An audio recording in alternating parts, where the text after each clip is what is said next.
All right, welcome back. We are discussing the big developments at the SCO Summit and key takeaways and impact on the region.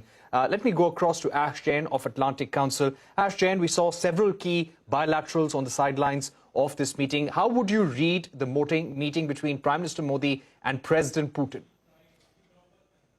Well, clearly this was Russia's attempt, Putin's attempt to show the world that Russia is not isolated. From Russia's point of view, India is an important partner. It is important for Putin to show that he has maintained global relations with important and powerful countries around the world, despite the Western sanctions and the efforts to isolate him for the war in Ukraine. And Modi, from his perspective, sees the need to continue to engage with Russia, primarily because Russia provides a cheap source of oil and energy supplies. So I think this was interesting for the two of them to have a chance to discuss greater cooperation, particularly on the energy and economic side, and to show that, at least from the Russian perspective, that they do have friends and they have partners, despite the war in Ukraine. I think it's somewhat treacherous for India in this case, because India is also under a lot of pressure from the United States and the West to distance itself from Russia. The effort is to try to penalize what Russia is doing in Ukraine by cutting off and isolating it economically and diplomatically.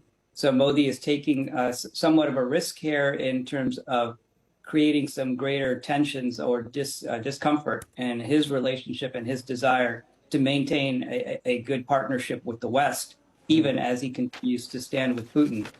So it's a balancing act. And it's a right. challenge that India is continuing to engage in here as it tries to balance its economic interests, but also maintain and strengthen ties with the West, with the Quad, and with other countries that it needs, especially if it wants to continue to have a robust kind of defense with regard to the challenges from China. Right. Ambassador KC Singh, coming to Iran, we saw the Prime Minister having a bilateral with the President of Iran. There was a bilateral between Russia and Iran as well on the sidelines of this meeting. President Putin welcomed President Raisi into the SCO as well. So how do you see Iran's presence here at the SCO, the key conversations, the takeaways from the meetings? Iran has joined SCO at the summit. And I think the Russians, the general information is that the Russians are working to ensure that the nuclear deal is not revived very quickly as far as Iran is concerned. Because was Iran to get the nuclear deal and therefore have the sanctions lifted, it may start producing and exporting more oil. It's been suffering and the sanctions may be lifted. Because the West, between Russia and Iran, today, Iran is seen as a lesser evil, and therefore they would like to take the sanctions off and wean it away. And that is a way where you need, they need the energy prices to come down with the US November midterm elections coming up. Russian attempt would be to encourage Iran not to go down that path and remain with them. Iranians, as usual, will play both sides or multiple sides. They are past masters at that. There won't be an easy solution because the Americans will have to get the Saudis, the Emiratis, and the Israelis on board to really get Iranian nuclear deal resurrected. So that is the game there. But essentially at these summits, what were the leaders there for? Xi Jinping came because his zero COVID policy is leading to a slowdown of the Chinese economy. And he has next month the extremely important Communist Congress meeting, where he wants the limit on the 2 terms to disappear, and he continues then forever as the leader of China. For Putin, it was important to show that he's not isolated. He's had a severe setback militarily in Kharkiv. His military is under pressure, and was he to lose Kherson, where now the pressure is building up, you may see internal changes in Russia, and that is a danger in engaging Russia at the cost of even offending the West. If tomorrow Putin doesn't stay, then all the investment you are making would not be worthwhile. And therefore, it's this balancing. And that's why the Ukraine word is not mentioned by anyone. Even India didn't bring it up, maybe not by name. When we are talking of instability and stability comes in, nobody asked why there's instability. Because the Chinese are assertive in South China Sea and they want to invade Taiwan or threatening to.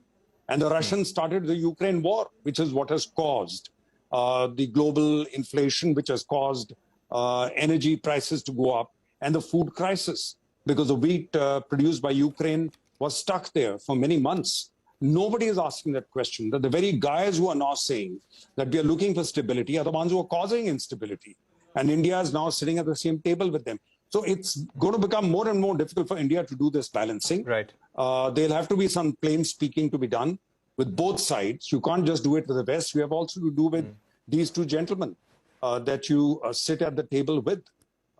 So therefore, it's a balancing game, but which will get more complex, has already got complex, and may get more complex as we go forward. Right. Brahma Chellaney, let's look at what India raised during this meeting. Prime Minister Modi, in his intervention, spoke about economic recovery after the pandemic, also speaking about obstacles in global supply chains, unprecedented energy and food crisis, the need for diversified supply chains, reliable, resilient supply chains as well, how the Indian economy is set to grow at 7.5%, how India has 70,000 startups, 100 unicorns, how food security needs to be a priority for the SCO as well, closer trade and connectivity ties. So how do you think about the key messages that India delivered? As Ambassador KC Singh said, we did not mention the Ukraine crisis, but definitely we spoke about the impact of the war on food inflation across nations. The problem for India, as for many other countries, is the fact that its oil import bill has gone through the roof. India, being one of the largest energy consumers in the world and also one of the largest energy importing nations in the world, its oil import bill has increased by billions of dollars per week. So the impact on Indian economy is quite severe. Sri Lanka's economic collapse was linked to the global energy crisis. The global energy crisis and the food crisis are the direct result of Western sanctions on Russia. Russia is the world's largest oil and gas producer, largest exporter of fertilizers, and largest wheat exporter. So when you impose unparalleled sanctions on Russia, it'll have a global impact. And this impact is also being felt increasingly by the Western bloc, especially by Europe, which now faces the specter of hyperinflation and recession and an acute energy crisis. But for India, how does India mitigate this energy crisis? India imports growing quantities of oil and gas from the United States. You know, the United States has become a major supplier of oil and gas to India. In fact, India is the biggest buyer of American oil and gas. The Russian oil and gas to India is actually much smaller than the American supply. But India has a next door neighbor, Iran. And today, China is almost the exclusive buyer of Iranian oil. If India were to start buying Iranian oil, it would be able to ease its energy crisis. Look at China. You know, China is buying Iranian oil at a heavily discounted price and facing no American sanctions. The Americans have used the threat of sanctions to deter other countries from buying Iranian oil. All right. But China not only has access now to Russian oil and gas supplies at a heavy discount, but it's buying Iranian oil in a major way without facing American sanctions. So the fact that the Biden administration itself is seeking to revive the nuclear deal with Iran and lift the sanctions on Iranian oil exports, India should be looking at ways it can to slowly, gradually begin buying Iranian oil, because Iran is the closest oil exporting country to India. And the snapping of energy trade links with Iran was a step that India took at heavy cost to its own economy. Okay, we've run out of time, but Brahma Chellaney, Ambassador KC Singh, Ash Jain, thank you very much for joining us here on Global Eye, giving us your view on the big highlights of the SCO Summit. Thanks for watching. Goodbye.